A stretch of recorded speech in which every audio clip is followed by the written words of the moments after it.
Hey everybody, I am making a video today on, this is for my friend on YouTube because I have a YouTube friend now, and so I'm going nerdy for a second.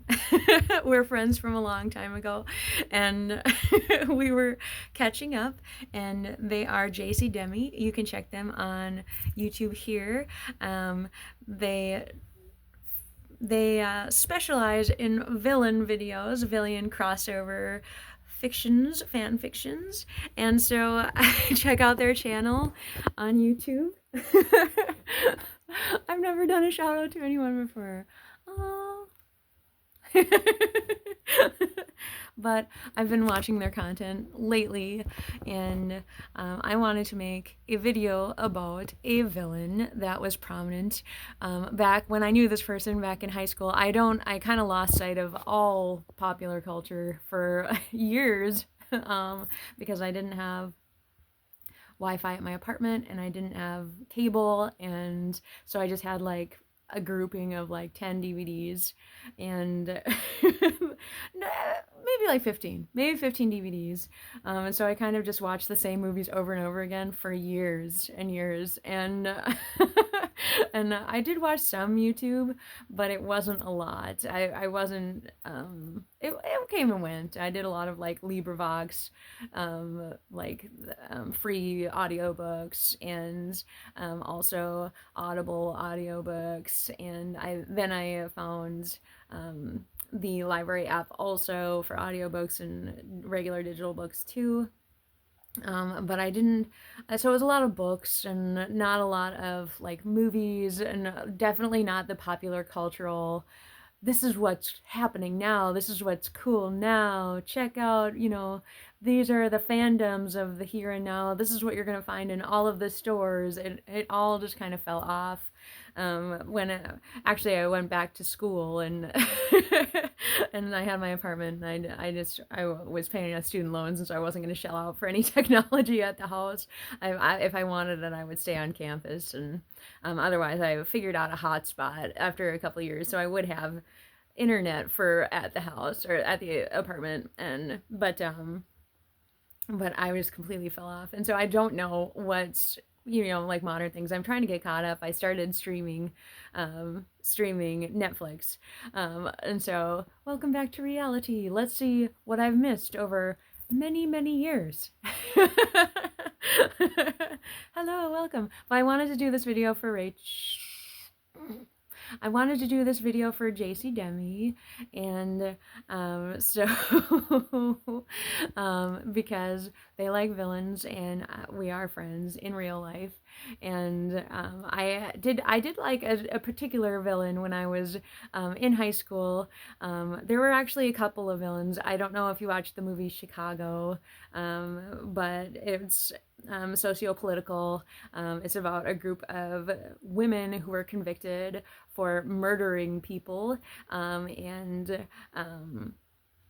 so there's the cell block tango, and it's a musical, and so there are these two primary characters who murdered people. One murdered a lover, one murdered their husband, and this was who I was in high school, and then it all dropped off, and I went to college, and it was more about music and getting my papers written.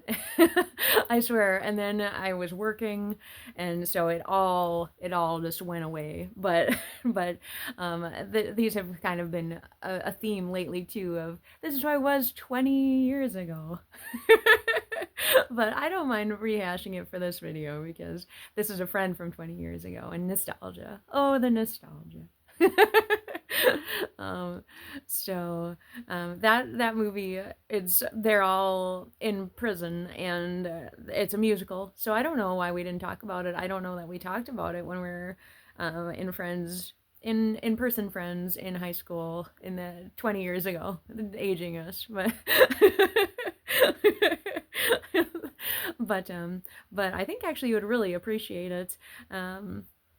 But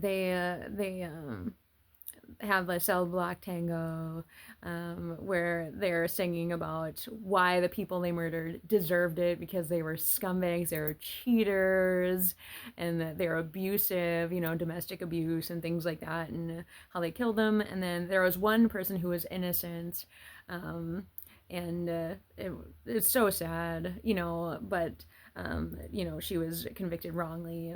She couldn't speak the language, and so I don't know that she could tell her story, and she was convicted, and it was just very sad. And um, um, because they were all on like death row essentially, before they had their official, like court cases. And um, but that one was really good.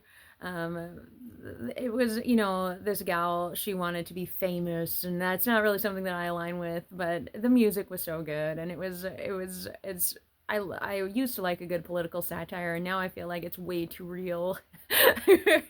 And sometimes you just want things to go right and want things to go well, and that is not what is depicted in this musical. It is like, guess what? The system's corrupt. Let's sing about it. Throw in some jazz hands. Spirit fingers. Also from my era. I don't know if you know that reference. But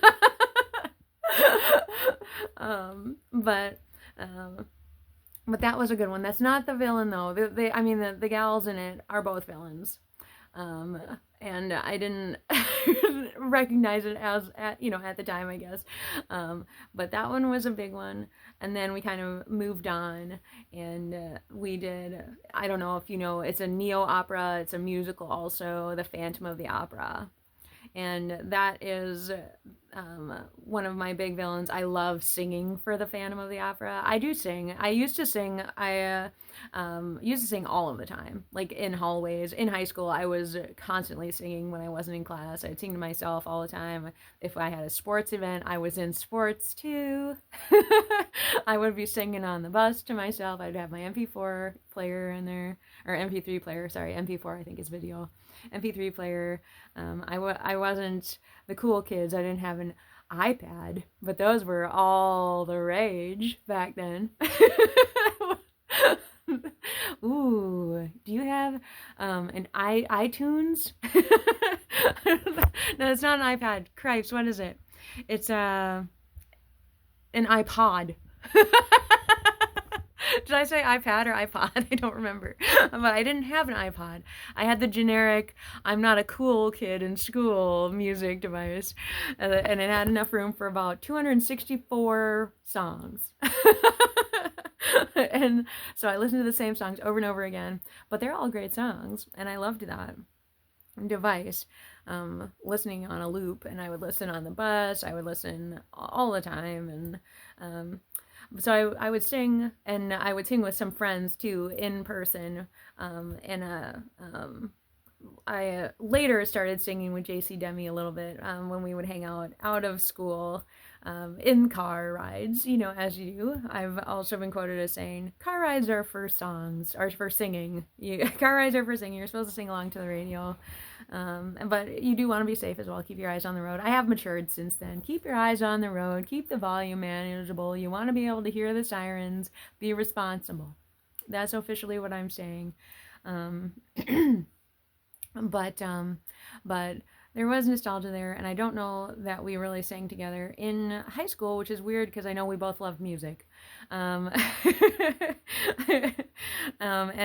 we both did musical theater, so I don't know where the disconnect was. I don't think we might have been in a couple shows together, but I didn't really do musicals. I was in like one. Anyway, we don't need to talk about it, but a couple. I was in a couple.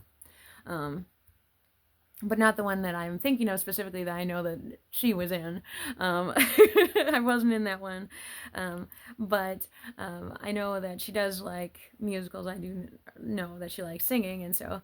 But Phantom of the Opera, the big character is, Christine Daae. She is the main character. She is not well off. Her father died. She's this vixen beauty beyond measure, completely unrecognized. She's in a